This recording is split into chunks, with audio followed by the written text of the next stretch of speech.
بسم اللہ الرحمن الرحیم۔ شروع اللہ کے نام سے جو بڑا مہربان نہایت رحم کرنے والا۔ Welcome to golden words. بسم اللہ کی برکت کا واقعہ۔ کہا جاتا ہے کہ کسی علاقے میں قحط سالی پیدا ہو گئی۔ اس قحط سالی کی لپیٹ میں نہ صرف انسان بلکہ چرند و پرند سب اس کا شکار ہو گئے۔ مویشی مالکان بے حد پریشان تھے۔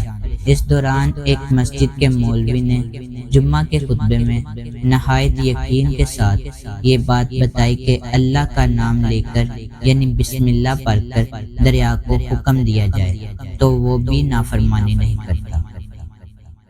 خطبہ سننے والوں میں ایک چرواہا بھی موجود تھا۔ مولوی کی یہ بات اس کے دل میں اتر گئی اور اس بات پر اس کا یقین کامل ہو گیا۔ اس نے واپس آ کر اپنی بکریاں کھولی اور سیدھا دریا پر چلا گیا۔ اونچی آواز سے بسم اللہ الرحمن الرحیم پڑھا اور دریا کو کہا وہ اپنی بکریاں چروانے کے لیے دوسرے پار جانا چاہتا ہے، اور اسے کہا کہ مجھے اپنے اوپر سے گزرنے دے۔ یہ کہہ کر اس نے اپنی بکریوں کو لیا اور دریا پر چلتا ہوا دریا پار کر دیا۔ دریا کے دوسری طرف کا علاقہ گھاس سے بھرا پڑا ہوا۔ درختوں کے پتے بھی سلامت تھے کیونکہ کسی کو یہاں تک آنے کی رسائی نہیں تھی۔ اس نے خوب اچھی طرح اپنی بکریوں کو سیر کروایا اور واپس لوٹ آیا۔ پھر یہ اس کا معمول بن گیا کہ وہ بکریاں پار چھوڑ کر واپس آ جاتا اور شام کو جا کر بکریاں واپس لے آتا۔ اس کی بکریوں کا وزن دگنا چگنا ہو گیا۔ چونک گئے اور اس سے پوچھا کہ وہ اپنی بکریوں کو کیا کھلاتا ہے۔ وہ سیدھا سادہ اور صاف دل نوجوان تھا۔ اس نے صاف صاف بات بتا دی کہ جناب میں تو بسم اللہ الرحمن الرحیم پڑھ کر دریا پر چل کر اپنی بکریاں دوسری طرف چروانے لے جاتا ہوں۔ یہ بات سب نے سنی مگر کسی نے اس چرواہے کی بات پر یقین نہیں کیا کیونکہ یہ ناقابل یقین بات تھی۔ مگر بات ہوتے ہوتے مولوی صاحب کے پاس پہنچ گئی۔ مولوی صاحب نے اس چرواہے کو بلایا اور سارا ماجرا پوچھا۔ اس چرواہے نے مولوی صاحب کو ہی حوالہ بنا لیا کہ مولوی صاحب میں تو آپ کا شکریہ ادا کرنے والا تھا۔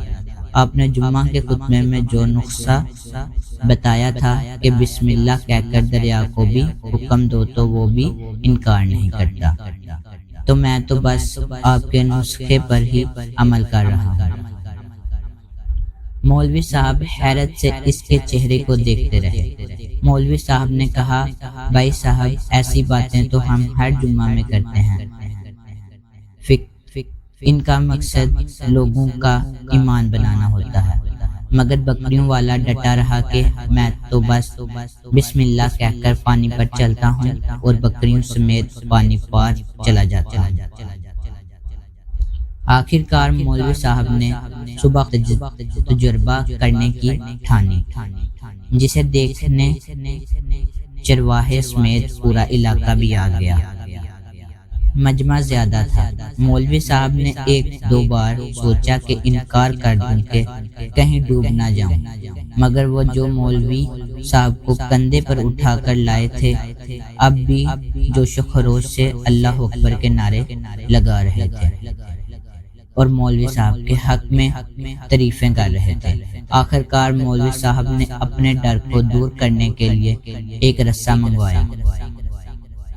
پہلے اسے ایک درخت کے ساتھ باندھا، پھر اپنی کمر کے ساتھ باندھا، پھر ڈرتے ڈرتے ڈیلا ڈالا، بسم اللہ پڑھا اور دریا پر چلنا شروع ہو گئے۔ مگر پہلا پاؤں ہی رکھا تھا کہ پانی میں گر گئے۔ مولوی صاحب ڈبکیاں کھانے لگے اور پانی کے بہاؤ میں بہنا شروع ہو گئے۔ لوگوں نے کھینچ کھینچ کر باہر نکالا۔ مولوی صاحب کی اس حرکت نے چرواہے کو پریشان کر دیا کہ مولوی صاحب کی بسم اللہ کو یہ کیا ہو گیا ہو۔ کیونکہ اس کا یہ روز کا معمول تھا۔ اس کے اپنے یقین میں کوئی فرق نہ آیا۔ اس نے بسم اللہ کہہ کر بکریوں کو پانی کی طرف اشارہ کیا اور خود ان کے پیچھے چلتا ہوا پار چھوڑ کر واپس بھی آ گیا۔ لوگ اسے ولی اللہ سمجھ رہے تھے اور اس کے حق میں نعرے لگا رہے تھے، مگر وہ سب سے بے نیاز سیدھا سادہ انسان تھا۔ وہ مولوی صاحب کے پاس پہنچا اور کہا، مولوی صاحب، میں آپ کی بسم اللہ کی تعریف سے کافی پریشان تھا، مگر پانی پر چلتے ہوئے مجھے آپ کی بسم اللہ کی بیماری کا پتہ چل گیا۔ اس چرواہے نے درخت سے بندھی رسی کی طرف اشارہ کیا اور کہا، مولوی صاحب، یہ ہے آپ کی بسم اللہ کی بیماری، آپ کی بسم اللہ کی برکت کو یہ رسہ کھا گیا۔ آپ کو اللہ اور بسم اللہ سے زیادہ اس رسے پر بھروسہ تھا، لہٰذا اللہ نے بھی آپ کو رسی کے حوالے کر دیا۔ پھر کہنے لگا، مولوی صاحب، آپ بھی کمال کرتے ہو۔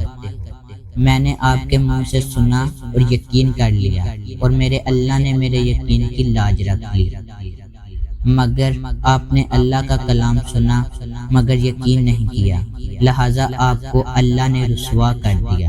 محترم عزیز دوستو، یہی کچھ ہمارا حال ہے، ہماری نمازوں اور دعاؤں کا حال بھی یقین سے خالی ہے۔